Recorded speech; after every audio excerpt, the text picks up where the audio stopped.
تو امریکہ ایران کے power plant اور پل اڑا دے گا۔ نئی دھمکی دیتے ہوئے ٹرمپ نے پرانی ڈیڈ لائن میں 24 گھنٹے کی توسیع بھی کی اور کہا ایران پر قیامت ٹوٹ پڑے گی، زندگی جہنم بنا دی جائے گی۔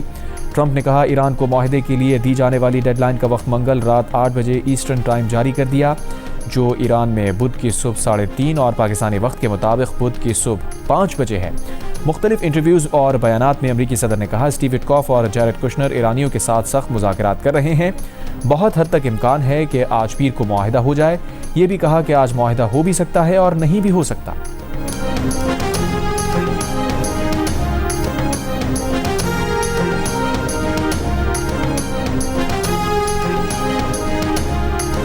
ایرانی پارلیمنٹ کے اسپیکر باقر غالباف نے ٹرمپ کی دھمکیوں پر رد عمل میں کہا ہے کہ تمہارے غیر ذمہ دارانہ اقدامات ہر امریکی خاندان کو زندہ جہنم میں دھکیل رہے ہیں۔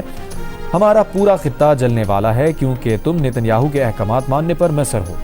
غلطی نہ کرو، تم جنگی جرائم کے ذریعے کچھ حاصل نہ کر سکو گے۔ واحد حقیقی حل ایرانیوں کے حقوق کا احترام کیا جائے اور اس خطرناک کھیل کو ختم کیا جائے۔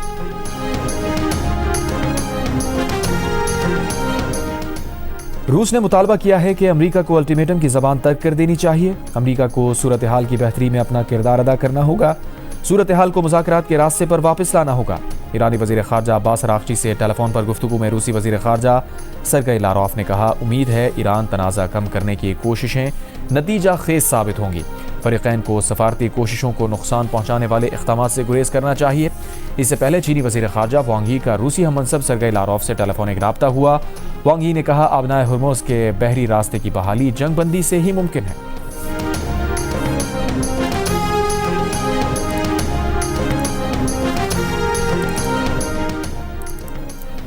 وزیر خارجہ اسحاق ڈار کی سعودی وزیر خارجہ فیصل بن فرحان سے ٹیلی فون پر گفتگو، دونوں رہنماؤں کا امن و استحکام کو یقینی بنانے کے لیے کشیدگی کم کرنے پر فوری ضرورت پر زور دیا، دونوں رہنماؤں کا قریبی رابطے میں رہنے پر اتفاق۔ ٹرمپ کے بیان پر سینئر امریکی سیاستدانوں نے ٹرمپ کو پاگل قرار دے دیا، 25ویں ترمیم لاگو کر کے صدر کو ہٹانے کا مطالبہ۔ امریکی سینیٹر برنی سینڈرز نے کہا ٹرمپ ذہنی عدم توازن کا شکار اور خطرناک ہو چکے ہیں، کانگریس کو کوئی اقدام کرنا ہوگا، ابھی اور اسی وقت کرنا ہوگا۔ سینٹ میں اقلیتی قائد چک شومر نے کہا ایسے میں جب سب لوگ ایسٹر منانے جا رہے ہیں، ٹرمپ سوشل میڈیا پر بے قرار پاگل کی طرح بکواس کر رہے ہیں۔ ٹرمپ کی سابق زبردست حامی ٹیلر گرین نے کہا ٹرمپ پاگل ہو چکے ہیں، ٹرمپ انتظامیہ کا ہر وہ شخص جو خود کو مسیحی سمجھتا ہے اسے صدر کے پاگل پن میں مداخلت کرنی چاہیے۔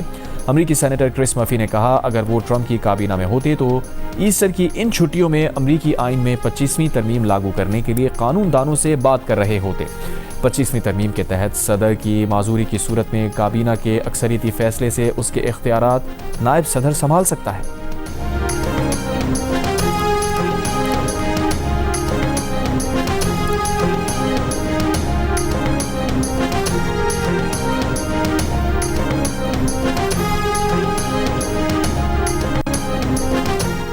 ایمنسٹی انٹرنیشنل کی سربراہ اینیس کالامار نے ٹرمپ کی دھمکیوں کو نفرت انگیز قرار دے دیا، کہا ایرانی پلوں بجلی گھروں کو تباہ کرنے کے بعد سب سے پہلے متاثر شہری ہوں گے، نہ بجلی نہ پانی، حملوں سے بچنے کے لیے کوئی راستہ نہیں ہوگا، یہ ممکنہ طور پر جنگی جرائم کی سلسلہ وار مثال ہے، یہ ہے ڈونلڈ ٹرمپ جو سپہ سالار ہیں۔